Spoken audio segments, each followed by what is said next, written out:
কোনো ধরনের মেখে নেওয়া বেলে নেওয়ার ঝামেলা ছাড়াই মাত্র ৫ মিনিটে বানানো এই নাস্তা একবার বানালে প্রতিদিনই বানাতে ইচ্ছে করবে। হ্যালো এভরিওয়ান, আসসালামু আলাইকুম।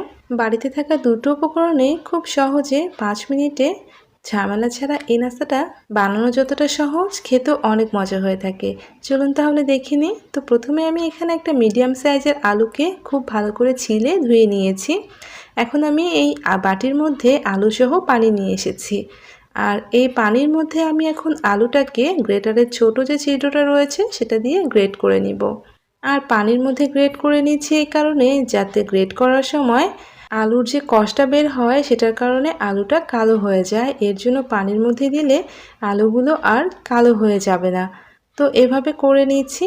আমি পুরো আলুটাই কিন্তু খুব ভালো করে গ্রেট করে নিয়েছি। দেখ, পানির মধ্যে একটা ফেনা উঠেছে, তো আমি এই ফেনাগুলোকে উপর থেকে ফেলে দিব। তো ফেলে নিয়ে এসেছি, আমি কিন্তু ধুয়ে নিয়ে আসিনি, জাস্ট উপরটা ফেলে দিয়েছি। তারপর এখানে আমি আবারও বেশ কিছুটা পানি দিয়েছি। এখন আমি এইভাবেই এটাকে একটা সাইডে রেখে দিচ্ছি। একটা বাটির মধ্যে আমি 1 কাপ পরিমাণে নিয়েছি আটা। যেহেতু আমাদের সবার বাড়িতে থাকে, আধা চা চামচের একটু বেশি লবণ দিয়ে দিলাম। খুবই অল্প পরিমাণে ধনিয়ার গুঁড়া আর জিরার গুঁড়া দিয়ে দিলাম। তারপর দিচ্ছি হলুদ গুঁড়া, একটু বেশি করেই দিবেন, মানে আধা চা চামচের একটু বেশি দিলেই হবে। সামান্য একটু দিয়েছি লাল মরিচের গুঁড়া। এখন এই শুকনো উপকরণটা ভালোভাবে মিশিয়ে নিচ্ছি। তো শুকনো উপকরণটা ভালোভাবে মেশানো হয়ে গিয়েছে। এখন এর মধ্যে আমি দিয়ে দিচ্ছি বেশ অনেকটা পরিমাণে ধনেপাতা কুচি। এখানে কিন্তু ধনেপাতার পরিমাণটা একটু বেশি দিতে হবে। তো এখন আমি এই ধনেপাতাগুলোকেও খুব ভালো করে মিশিয়ে নিচ্ছি। তো শুকনো উপকরণের সাথে ধনেপাতাটাও মিশিয়ে নিলাম। এখন আমি এখানে 1 কাপ পরিমাণে পানি নিয়েছি। তো প্রথমে অল্প করে পানি দিয়েছি, তারপর আমি আবারও অল্প অল্প করে পানিটা ইউজ করে ফেলবো। পুরো 1 কাপই এখন দিয়ে ফেললাম।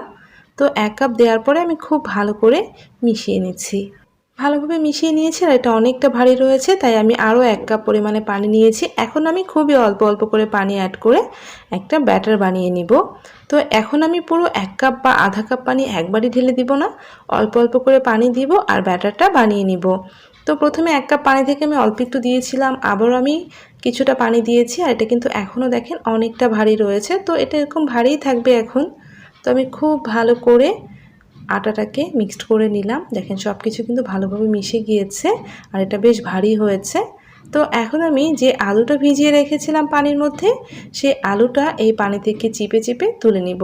আর দেখেন আলুগুলো কিন্তু সাদাই রয়েছে আর অনেকটা ঝরঝরে হয়ে গিয়েছে। খুব যে বেশি পানি চিপতে হবে তা না, মোটামুটি একটু পানি চিপে নিলেই হয়ে যাবে।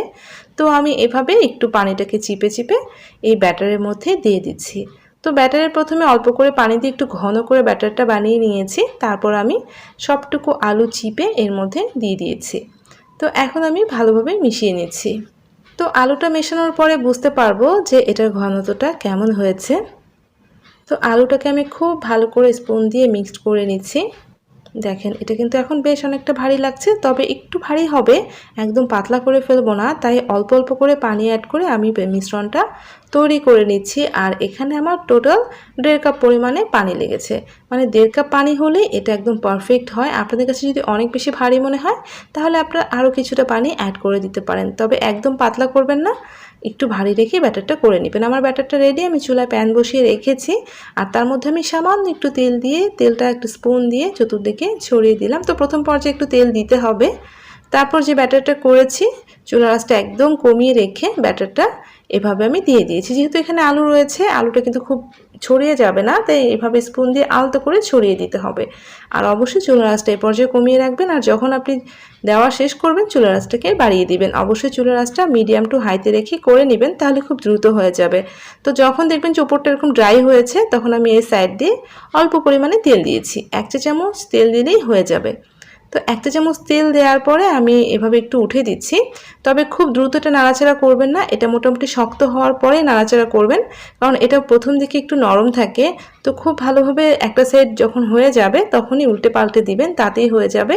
তো চুলার আঁচটা মিডিয়াম টু হাইতে রেখে আমি এভাবে চেপে চেপে ভেজে নিচ্ছি। আর এখানে কিন্তু আমি প্রথমে 1 চামচের মতো তেল দিয়েছি। এরপরে কিন্তু আমি কোনো ধরনের তেল এখানে ইউজ করব না। ওই 1 চামচ তেল দিয়ে আমি পরোটার মতো করে খুব সুন্দর করে ভেজে নিব। আর অবশ্যই ভাবে একটু চেপে চেপে ভেজে নেবেন যাতে খুব ভালোভাবে ভাজা হতে পারে। আর দেখেন এটা কিন্তু প্রথম দিকে একটু নরম ছিল, এখন কিন্তু একদম শক্ত হয়ে যাচ্ছে। তো এভাবে চেপে চেপে ভেজে নিতে হবে। আর খুব বেশি প্রথম দিকে নাড়াচাড়া করব না। একটা সাইড ভালোভাবে হওয়ার পরে এভাবে আমি ভেজে নিয়েছি। দেখেন ঠিক এভাবে ভেজে নিতে হবে। আর এভাবে ভেজে এগুলোকে তুলে নিতে হবে। একটু পরোটার মতো লাগবে, তো এভাবে ভেজে তুলে নিয়েছি। আমি আবারও এভাবে ব্যাটারটা ঘুরিয়ে দিয়ে দিচ্ছি। চুলার আঁচটা অবশ্যই এই পর্যায়ে কমিয়ে রাখবেন একদম, যাতে ব্যাটারটা সুন্দরভাবে ছড়িয়ে দেওয়া যায়। তো দেওয়ার পরে আমি আবারও উপরটা খুব ভালোভাবে শুকিয়ে নিয়েছি। তারপর দেখেন খুবই অল্প পরিমাণে তেল দিয়েছি, খুব বেশি তেল কিন্তু দিতে হবে না, অল্প তেলে এটা সুন্দরভাবে ভাজা হয়ে যাবে। আর প্রথম দিকে আপনার দেখতে ভারী মনে হবে, কিন্তু ভাজার পর এটা একদমই পাতলা হয়ে যায়। তাই ব্যাটারটাকে খুব বেশি পাতলা করে ফেলবেন না। যেহেতু আলুগুলো ভাজার পরে একদম নরম হয়ে যায়, তার কারণে নাস্তাগুলো একদমই পাতলা হয়ে যায়। তাই ব্যাটারটা একদম পাতলা করবেন না, আবার অনেক বেশি ভারী করে ফেলবেন না। আমার মেজারমেন্টে করলে অবশ্যই 1.5 কাপ পানি দিয়ে করে নেবেন। আর দেখেন আমি কিভাবে চেপে চেপে সুন্দর করে ভেজে নিয়েছি। আর এভাবেই কিন্তু এটাকে ভেজে নিতে হবে। তো এভাবে আমি সবগুলোই বানিয়ে নিয়েছি আর এরকম একটু লালচে লালচে করে ভেজে নিয়েছি। তো দেখেন সবগুলো বানিয়ে একটা প্লেটে তুলে নিয়েছি। এগুলো প্রথম পর্যায়ে দেখতে খুব ভারী মনে হয়েছিল, কিন্তু ভাজার পর একদমই পাতলা হয়ে গিয়েছে।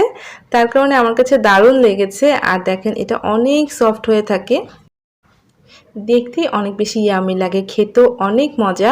আমি আপনাদেরকে একটা নতুন সিস্টেমে এটা খাইয়ে দেখাচ্ছি।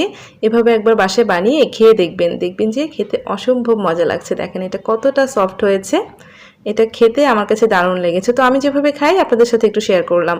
এই যে এখানে আমি একটা রুটির উপরে 1 চা চামচের মতো টমেটো সস দিয়ে দিলাম। তো এভাবে টমেটো সসটা পুরো রুটির গায়ে ছড়িয়ে দিয়েছি।